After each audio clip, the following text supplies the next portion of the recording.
네, 이어서 세션을 준비하도록 하겠습니다.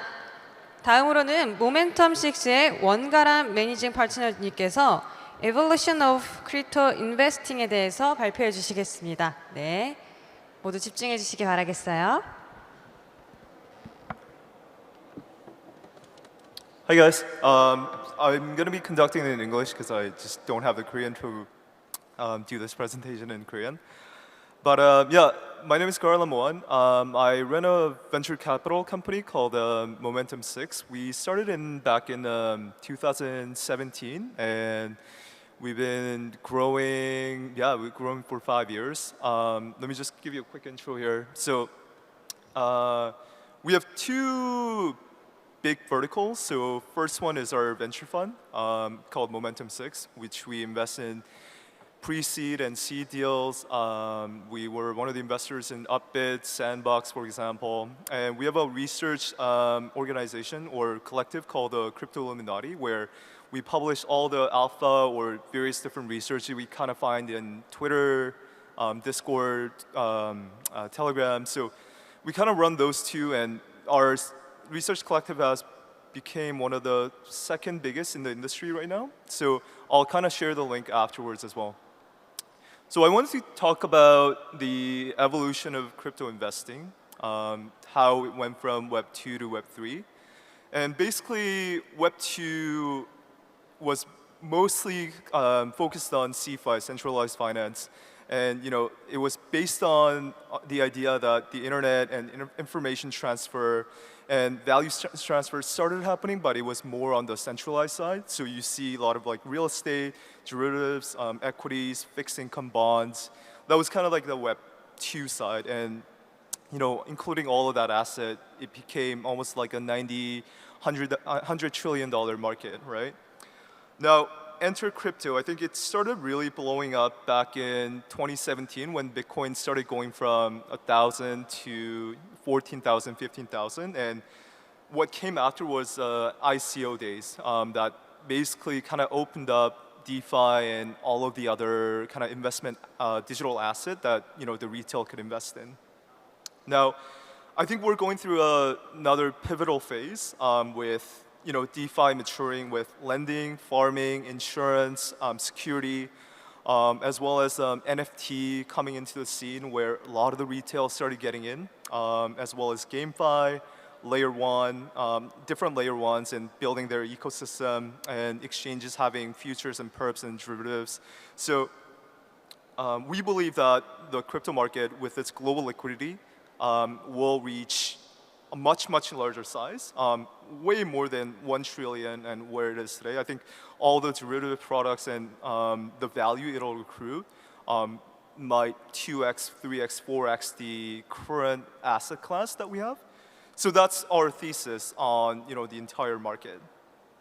Now, this is a really good slide from Folius Ventures.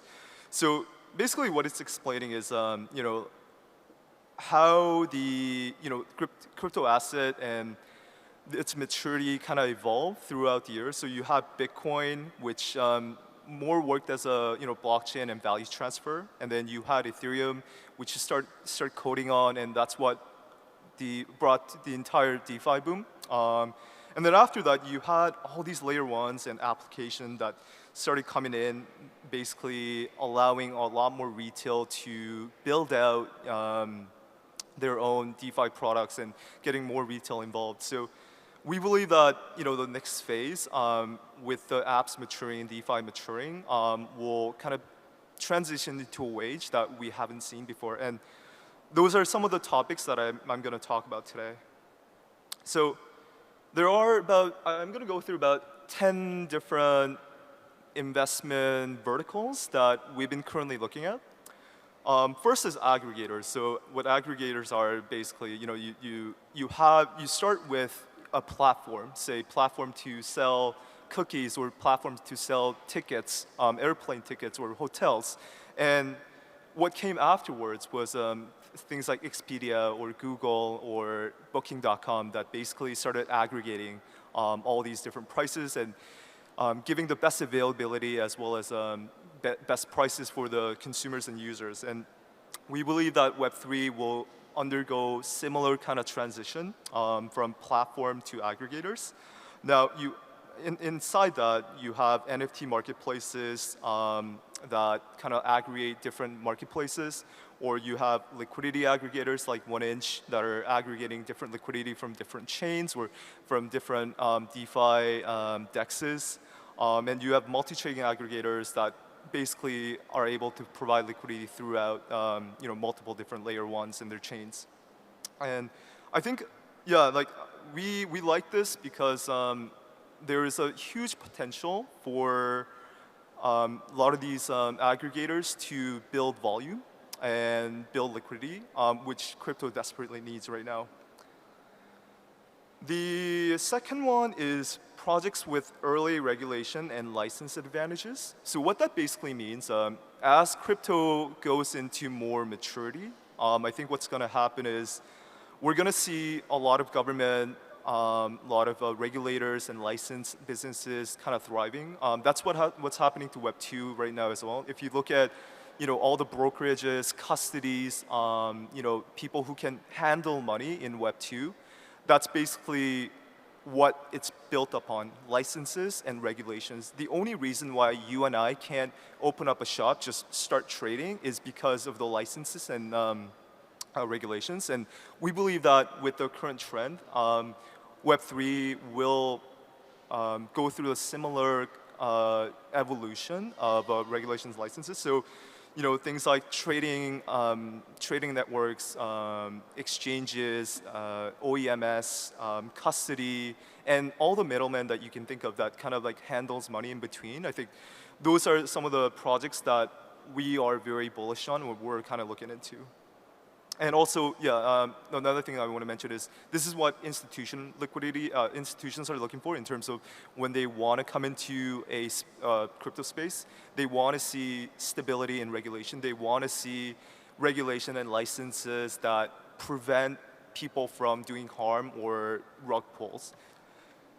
And then, yeah, the next one is layer ones. So, you've seen the rise of Avalanche, Near, Harmony, Ethereum, obviously, kind of take the first stage and build their own ecosystem and build DeFi and all that money structure. We think that the new layer one ecosystem has one of the highest returns and potentials because blockchain has this ability to create ecosystem. It's unlike a Web2 investment where you're just investing in a single company. Web3, I think, has this unique quality of layer ones building their infrastructure and building their almost like becoming very sovereign financial entity in itself or financial ecosystem in itself. So, I think that's what we're very bullish on. And I'll go into the next slide, which kind of like gives a more detail into what I'm talking about here. So, obviously, the next thing is ecosystem building blocks. And what I mean by that is just all these, if you see, those are Solana and Avalanche ecosystem. So all the ecosystem that kind of goes into, building like layer one, right? So that includes like marketplaces, DeFi, wallets, accessibility, explorers, oracles, stable coins. Although I know it's pretty tough in Korea with the Terra collapse right now. Different dApps and applications. So we think that these are one of the biggest opportunities if a new chain launches, because all these different, they have a playbook already that people are going to try to replicate, and that's why we're very, very bullish on some of the new layer ones that are coming up. And yeah, I missed some like GameFi, Launchpads, and yeah, some of those. And yeah, like I just want to kind of mention also, this is a big platform because ecosystems in Web 2, for example, Shopify, Google, Amazon, although they're one company, there are multiple entities like SEOs or guys who do drop shipping on Shopify, or guys who are able to do drop shipping or become a supplier for Amazon. These guys all make money. YouTube as well, it's the creators that make money, right? So we think that ecosystem has a very, very good chance of basically expanding the pie. So that's one of the things that we're looking at. Security, definitely one of the top focus for VCs as well as institutions right now. 4 billion is roughly what crypto industry has lost in the last 2 years to hacks. So you see, Wintermute recently got hacked. Axie Infinity, which was one of the people's favorite, got hacked for 600, 700 million. So all these things are, DeFi is great because it allows you to be a sovereign individual, but at the same time, it has all the danger of being a sovereign individual, which is that you are purely, solely responsible for your own money. So if something like this happens, there's no recourse of you getting your money back or insurance or anything like that. So I think prevention is one of the biggest things that we are looking for, as well as all the institutions are looking for before coming in. Because if there's no safety in DeFi, if there's no safety for me to leverage or lend or loan or earn on DeFi, then there's no project. So we look for projects that are doing checks and gates on some of the DeFi that they're building, services. Instead of being services, algo-based security, so automated security as much as you can, prod environment testing, projects that allow the prod environment to be there and test those environments, and continuous updates, not just single line of update where it's like, these are the textbook hacks, but as the hacks happen, like continuously and immediately updating those methods and those exploits so that the next ones that are building on top are more secure than the previous. On-chain identity is a big one as well. I think crypto, ironically, is trustless, but one of the ways it requires the most trust in crypto and blockchain because of a lot of fraud and the ability to kind of like have liquidity very early on. So trust and reputation, credit score, and we've seen some of the interesting things come out with the soulbound narrative, which is part of the on-chain identity, where you start building your identity and your social based on based on your transaction. Basically, this hasn't really been possible in the Web2 world because I think inherently we shield or close out our financials, but on blockchain, everything is pretty transparent. So I think there are projects that are building social, for example, chats between interpersonal, inter-platform marketplaces. So you go into an NFT marketplace and you can directly deal with a person that's on the other side and bargain and be able to get a better price on the NFT that you want, or things like that. Finance-based social media, which allows you to copy trade some of the trades and copy trade some of the addresses. Analytics and feed based on the social media. So instead of seeing your friends kind of seeing what they're saying on Twitter, you kind of see what they're buying, what they're selling.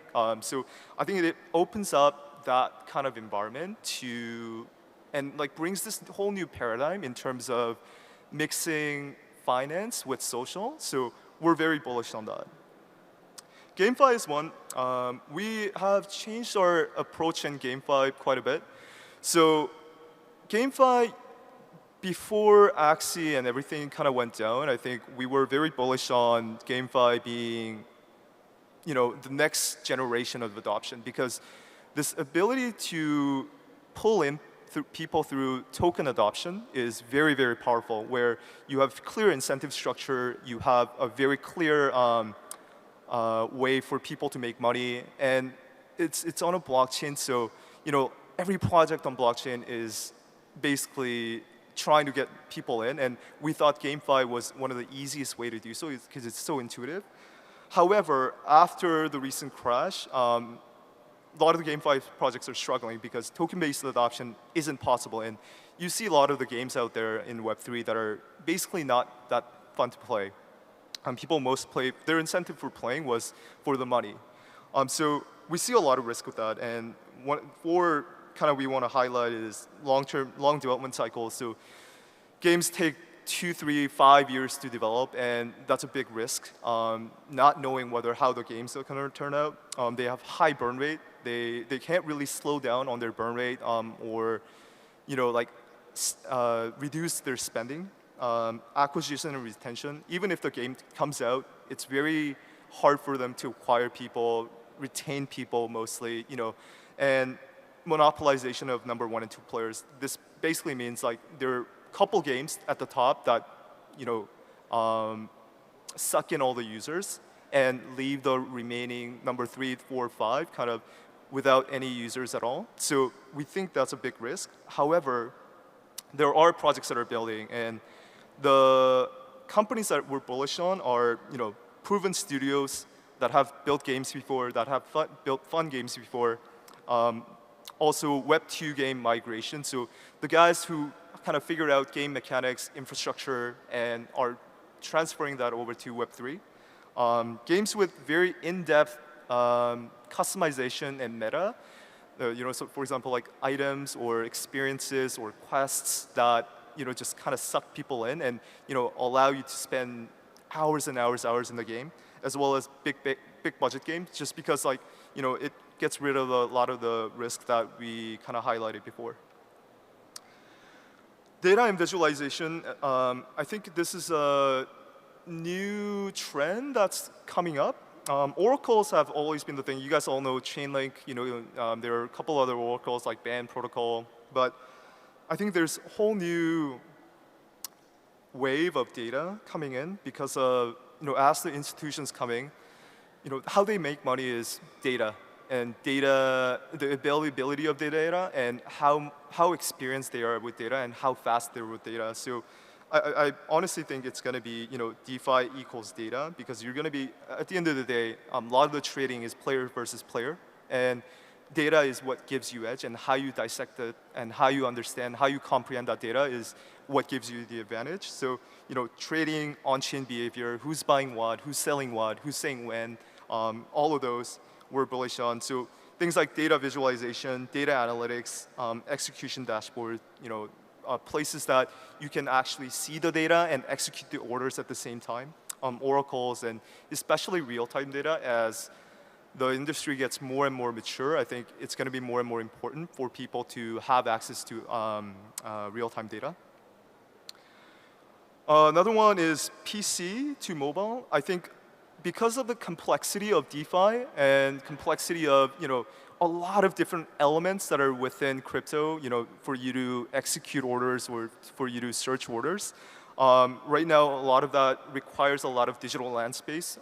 So, I usually do all my trading or all my investments through PC as well, because I don't think in mobile you just don't have the real estate space to execute those orders. But we see projects, or we see a trend going towards the other way, where you have a chat, let's say Telegram, or you have different platforms that are more mobile-based, social media, or different applications that are more mobile-based, and basically they're adding in the element of finance or DeFi or execution abilities in there, and I think that's where a lot of the user adoption will come from, when people can use DeFi and people can transact crypto and people can do more advanced or complex trading on on their mobile. So one example that I want to kind of bring from Web 2 is the super apps. You guys are obviously familiar with Kakao, WeChat. Those guys started as a chat, and basically you could plan your entire life now around those apps. You can wait in line, you can buy insurance, you can transact money, you can pay for things, you can play games, you have different apps that are running on there. So I think that's going to be really revolutionary for crypto and like next level of adoption. And wallets, marketplaces, these are all what we're hoping to see for the PC to mobile kind of transition, and mobile being more heavily being able to take that transaction away from PC transactions. And I think this is the last slide. So the last one is metaverse. The way we define metaverse is with 3 questions. is there freedom? Can you make money on it? And is there a community? Because you could always say, World of Warcraft is a metaverse. You could always say Zoom is a part of a metaverse. But I think because it doesn't fit one of those definitions, it's not a metaverse. We see metaverse as almost replicating the real life that we live in the physical world into a digital world, which means that there are ways to make money. There are ways to build community. There are ways to, create and do whatever you want in the metaverse. It's not set by certain quest. It's not set by a certain objective. It's more free. There's unlimited potential there. So Woodstock had this amazing deck on how they describe some of the metaverse stack. We think that one of the biggest barrier right now for metaverse is a hardware side, because hardware limitations it's very difficult for us to replicate the real feels or real experience that we kind of get in the physical life. So we're not looking for the whole stack, and we know how that turns out. With Facebook, with their 200K users spending $15 billion. I think we don't see metaverse that way. I think we want to maybe tackle the first 4 or 5 stacks in here, which are experience, discovery, economy, interoperability, and maybe platforms that allow you to software-wise, experience metaverse, not fully, maybe to 50%, 60%, but once that infrastructure is set up, we believe that hardware will catch up, and we think that the people who have built fans, IPs, the experience, the economics within using the softwares will become a winner in the next metaverse run. I think that's it. So this is our research. It's on Telegram. As I said, I think we're the second biggest of its kind in the industry right now. This is basically how we became a fund. We made all our money back in 2020, 2021. We decided to open up to the public during the bear market because we wanted to be more research-driven organization, research-driven VC, rather than keeping this all for ourselves. So yeah, we just basically find all the data from Twitter, Discord, Telegram, and then we dump it all in here on a daily basis so that we can kind of see what's going on the market without having to go through 50 different sources for ourselves. So that's it. And my name is Garlam from Momentum 6, and thank you so much for listening.